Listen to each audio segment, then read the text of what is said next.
February 28, 2026, a date the world will never forget. In a single massive strike, America and Israel did the unthinkable. They launched a perfectly coordinated attack on the heart of Iran. It wasn't random. It was a surgical strike.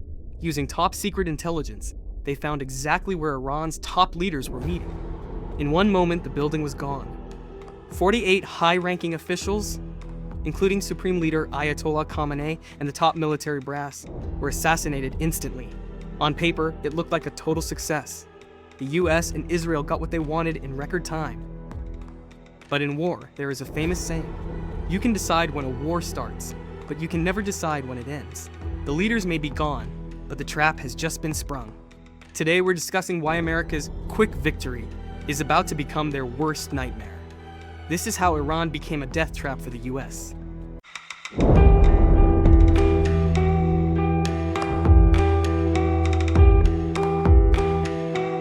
In the first few hours, the US and Israel thought they had won. They hit air defenses, missile factories, and wiped out the leadership. They wanted a Venezuela-style collapse. On paper, it looked like a perfect victory, but they were wrong. They didn't create a power vacuum. They walked right into a trap. Iran was ready. Even with their leaders gone, the IRGC, Revolutionary Guard, activated a dead man switch plan.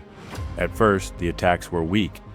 Iran launched old expired missiles as decoys. The US and Israel easily shot them down, feeling confident. But that was the trick. Iran was simply draining the billion-dollar stockpiles of Western interceptors.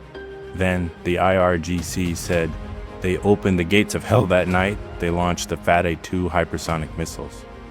These are so fast that Israeli radars couldn't even track them. Suddenly, US bases across 9 different countries were under fire. The risk was so high that the US had to pull back the USS Abraham Lincoln aircraft carrier to save it from being sunk. By the next day, the war went global. Hezbollah and the Houthis joined in, launching a massive coordinated strike. Israel is now facing a brutal ground war in the north. All the expert equations failed. Donald Trump tried to call for a ceasefire, but Iran gave a straight no. What was supposed to be a few-day operation is now a long-term nightmare. And then there's the math. This is where the death trap becomes financial suicide. One Iranian missile costs about $250,000. To stop it, the US fires 5 or 6 Patriot interceptors. Each one costs $4 million. That means the US is spending $25 million just to stop one cheap missile. With a $40 trillion debt, the US is burning through $800 million every single day. The US is now considering pulling weapons from South Korea just to keep up. But airstrikes won't win this. To truly win, America would need to send boots on the ground. But look at the map. Iran is a fortress of deserts and jagged mountains. Remember Operation Eagle Claw in 1980? That failed in the desert. If the US enters Iran today, they won't find another Afghanistan. They will find a military 10 times more powerful waiting in the hills. American journalist Tucker Carlson spoke regarding the Iran war. Last night, authorities in Qatar and Saudi Arabia arrested Mossad agents who were planning bombing attacks in those 2 countries. Isn't that strange?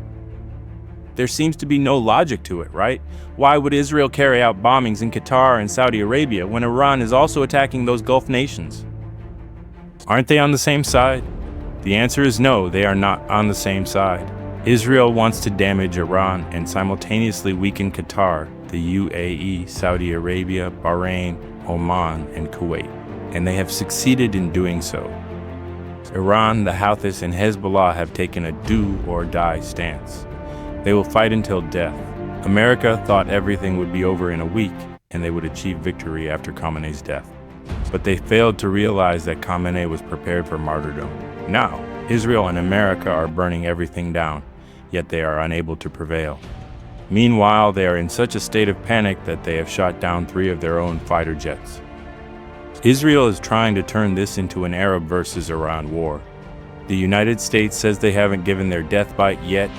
Do you understand what that means? Meanwhile, the US is withdrawing its assets from Iran's reach.